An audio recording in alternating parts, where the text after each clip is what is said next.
ይህ ዓለም ውጥንቅጥ ወጥቷል። የኃይል አሰላለፎች በየጊዜው ይለዋወጣሉ። በአረብ ሀገራትና በእስራኤል መካከል የተፈረመው የአብርሃም የሰላም ስምምነት የአብርሃም አኮርድ አደጋ ውስጥ ወድቋል። በዶሃ ኳታርና በእስራኤል ለምን ተነካ ያሉ የአረብ ሀገራት ስብሰባ ተቀምጠው መምከራቸው ይታወሳል። ከኳታር በላይ ትልቁ አጀንዳ ግብጽ ሆና ወጥታለች።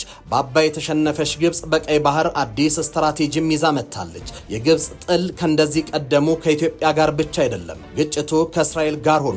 እስራኤል ከጋዛ ቀጥሎ ትልቁ የደህንነት ስጋት ከቀይ ባህር ይመነጫል ብላ ትሰጋለች። ሁቲዎች ከፍተኛ ውድመት ያደረሱባት ቀይ ባህር ላይ ነው። ኢራን እስራኤልን ካላፈንኩ የምትለው ቀይ ባህር ላይ ነው። ቴህራን በኢራን አሻግራ ለአልቡርሃን የጦር መሳሪያ የምታቀብለው በቀይ ባህር በኩል ነው። እስራኤሎች እየተጠቃን ያለነው ኢራን ሱዳን ውስጥ የምትገጣጥማቸው ድሮኖች ነው ብለው ይከሳሉ።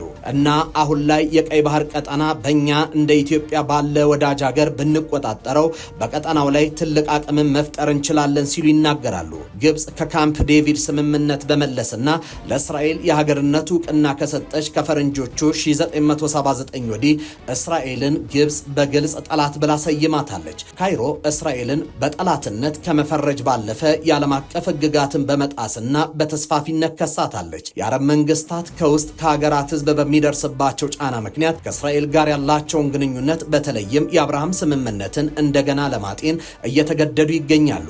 አሜሪካ በተቃራኒው በውጭ ጉዳይ ጸሐፊዋ ማርኮ ሩቢዮ በኩል ለእስራኤል የምትሰጠውን ድጋፍ አጠናክራ እንደምትቀጥል ገልጻለች። ይህ የቀጠናው ጂኦፖለቲካ ሁኔታ ይበልጥ የሚያወሳስበው ይሆናል። በዚህ በተወሳሰበ ጥልፍልፎች ውስጥ ግብጽ ከአረብ ሀገራት ጋር የፈጠረችው ጥምረት አደጋ ውስጥ ነው። ከእስራኤል መራቋ ለግብጽ ተጨማሪ ሽንፈት፣ ለኢትዮጵያ የድል ዜና ነው። ግብጽ ለማሰባሰብ የፈለገችው ኃይል እርስ በርሱ ሊስማማ የማይችል የጋራ ህልም ይልቅ በራሱ የበላይ ሆኖ ለመውጣት የሚታገሉት ሀገራትን ነው። በዚህ በጸረ እስራኤል ፕሮፓጋንዳ ለማሰባሰብ የተፈለገው ኃይል እርስ በርሱ የማይስማማውን ነው። ቀይ ባህርን ከኢትዮጵያ መከላከል የምትፈልገው በባህሩም ሆነ በቀጠናው ላይ የጋራ ህብረት የሌለውን ኃይል ነው።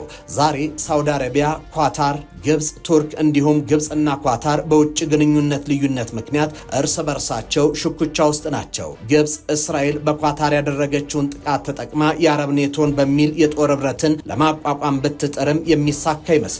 ኳታር ግብጽን ለመቃወም ስትል የህዳሴ ግድብ ግንባታን ደግፋለች። ምርቃቱን ተከትሎ የኳታሩ ኢሚር ታሚም ቢን ሐሚድ አልታሃኒ ጠቅላይ ሚኒስትር አብይን እንኳን ደስ አላቸው ማለታቸው የሚታወስ ነው። በሌላ በኩል ቱርክና ግብጽ ቁርሾ ውስጥ ናቸው። ኳታርና ቱርክዬ የሙርሲ የሙስሊም ወንድማማቾች ደጋፊ ሲሆኑ ግብጽ ደግሞ በሙስሊም ወንድማማቾች በህገወጥነት ፈርጃቸዋለች። ሳውዲ ኳታርን ጽንፈኛ የምትላቸውን ኃይሎች በማስጠለል የሙስሊም ወንድማማቾችን በመደገፍ ትከሳታለች። በየመን በአንድነት የዘመቱት የሳውዲ ቢን ሰልማንና የዩናይትድ አረብ ኤምሬቶቹን ቢን ሰልማን ንፋስ መሃላቸው ከገባም ሰንብቷል። በተቃራኒው ቱርኮችና ኳታሮች እንደዚሁም ኤምሬቶች ከኢትዮጵያ ጎን ናቸው። እስራኤል ኢትዮጵያ የቀይ ባህር ዳርቻዎችን እንድትቆጣጠር ብርቱ ፍላጎት አላት። ጤና ይስጥልኝ።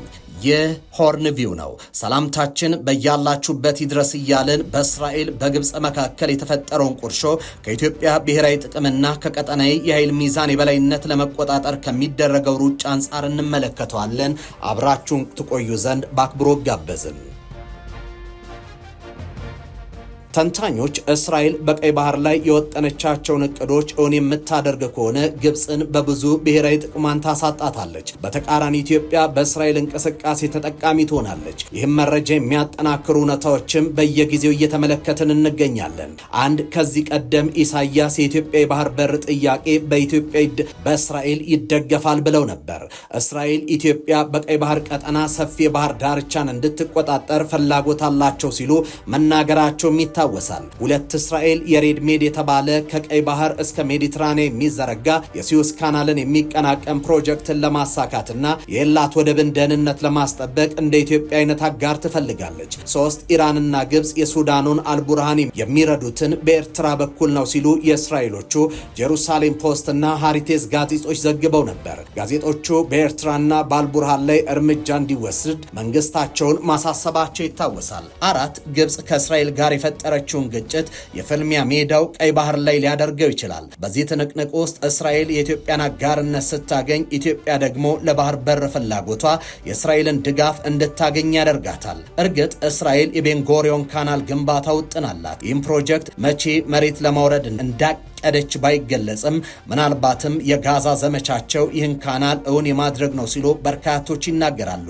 ይህ ስዊዝ ካናልን ይተካል የተባለው ከቀይ ባህር እስራኤልን አቋርጦ ወደ ሜዲትራኒያን የሚገባው ቦይ የአፍሪካ ቀንድንና የሜዲትራኒያን ቀጠና ጂኦፖለቲካ ሙሉ ለሙሉ ይቀይረዋል ተብሎ ተጠብቋል። ወደ ውስጥ 10 ሜትር ጥልቀት ያለው ቦዩ ወደ ጎን 200 ሜትር ስፋት ይኖረዋል። ይህ ስፍራ ሲጠናቀቅ እስራኤል በየዓመቱ 6 ቢሊዮን ዶላር ታገኝበታለች።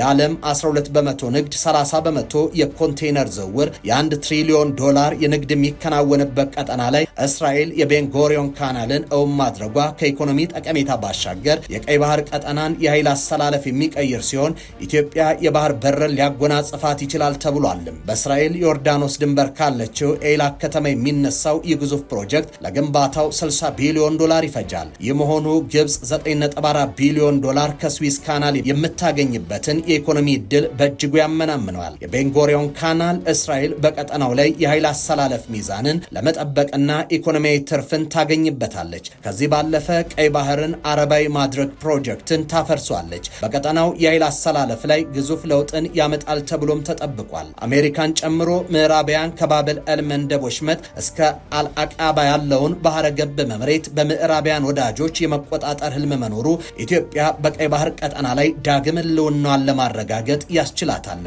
አልአቅባ አሰብ አካባቢ ላይ የመገኘቱ ጉዳይ ከምዕራባውያኑ ፍላጎት አፈንግጣ ያለችውን ኤርትራን ከአካባቢው በመንቀል በኢትዮጵያ የመተካት ፍላጎት እንዳለም ተነግሯል። ተንታኞች እስራኤል ኢትዮጵያ የቀይ ባህር በርን እንድትጎናጸፍ ከሚሰሩ ሀገራት መካከል በቀዳሚነት ተቀምጣለች። እስራኤል በቀይ ባህር ላይ ያላት ፍላጎት የሚሳካው ኢትዮጵያን ይዤ ነው ብላ ታምናለች። ይህም አንድ እስራኤል በቀይ ባህር ቀጠና ላይ እንደ ኢትዮጵያ አይነት ስጋትና ፍርሃት ስላላት ነው። እንዴት የሚለውን እንመልከተው። እስራኤል በደቡባዊ የድንበሩ አካባቢ በአቃባ የባህር ወሽመጥ ቀይ ባህርንና ህንድ ውቅያኖስን አልፎም ወደ ሜዲትራኒያን የሚያቀናውን የባህር ፕሮጀክት መቆጣጠር ትፈልጋለች። ተንታኞች የእስራኤል ቀይ ባህር ፕሮጀክት ብዙውን ጊዜ የሚያመላክተው በእስራኤል ደቡባዊ የባህር በሮች ላይ የሚገኙትን የአቃባ ኤላት የባህር ዳርቻዎች ላይ የሚሰሩ ዋና ዋና የልማት ስራዎችን ነው ይላሉ። ይህ አካባቢ በኢኮኖሚያዊና በጂኦፖለቲካዊ አቋሙ ስትራቴጂያዊ ቦታ ስለሆነ ማናቸውም በእስራኤል በኩል የሚሰራ ትልቅ ፕሮጀክት ሲጀመር ትልቅ ጠቀሜታ ይሰጠዋል። ኤላት ወደብን እንመልከተው። ኤላት በእስራኤል ከቀይ ባህር ወደ ህንድ ውቅያኖስ ቀጥተኛ የመውጫ ብቸኛ ወደብ ናት። ይህ ወደብ በጣም ወሳኝ የእስራኤል ስትራቴጂያዊ ስፍራ ነው። ምክንያቱም ወደ ሜዲትራኒያን ባህር መውጫ በጎረቤት ሀገራት መካከል በሚፈጠሩ ፖለቲካዊ ወይም ወታደራዊ ግጭቶች ምክንያት ሲዘጋ እስራኤል ትንፋሽ የምትወስደው በኤላት በኩል ነው። በእስራኤል በኩል የኤላትን ሚና ማሳደግ ከረዥም ጊዜ ጀምሮ ግብ ሆኖ የቆየ ሲሆን ይህም የባህር ወደቡን ማስፋፋትና በግብጽ ቁጥጥር ስር ያለውን የስዊዝ ካናል ሚና የሚተካ ግብን የያዘ እንደሆነ ይነገራል። ከዚህ ባሻገር የሜዲትራኒያን ቀይ ባህርን የሚያገናኝ የባቡር መስመር ሜድሬድ ባቡር መስመር ሌላኛው ፕሮጀክት ነው። ፕሮጀክቱ ዋና ከሚባሉ የታቀዱ ፕሮጀክቶች አንዱ ሲሆን በዚህም በቀይ ባህር ላይ የምትገኘውን ኤላትን ከሜዲትራኒያን ባህር ከምትገኘው አሽዶድ አሽካሎን ጋር የሚያገናኝ ፈጣን ባቡር መስመር ዝርጋታን የሚያካትትም ይሆናል። የዚህ ዓላማ በባቡር መስመር ተጠቅሞ በአውሮፓና በእስያ መካከል የሚጓጓዙ ኮንቴይነሮችን እንደ መሬት ድልድይ ማስተላለፊያ ማገልገልም ነው። መርከቦች በአንደኛው ወገን እቃውን ካራገፉ በኋላ በእስራኤል በኩል በባቡር ተጉዞ ወደ ሌላኛው ወገን በመርከብ እንዲጫን ያደርጋል። ይህ ደግሞ ጊዜን ይቆጥባል።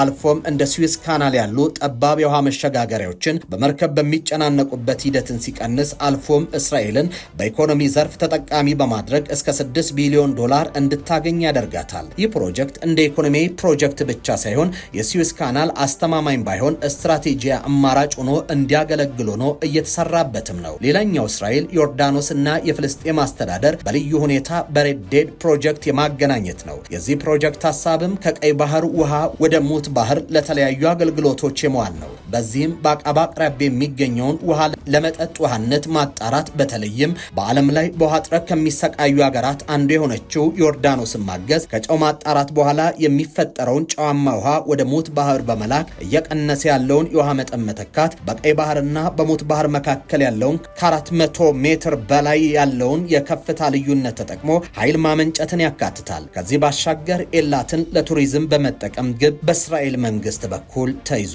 ይህንን ለማድረግ እስራኤል እንደ ኢትዮጵያ አይነቱ ብርቱ አጋርን ትፈልጋለች። በመሆኑም ኢትዮጵያ የቀይ ባህር ፕሮጀክቷን ለመፈጸም የኢትዮጵያ አጋርነት ያሻታል።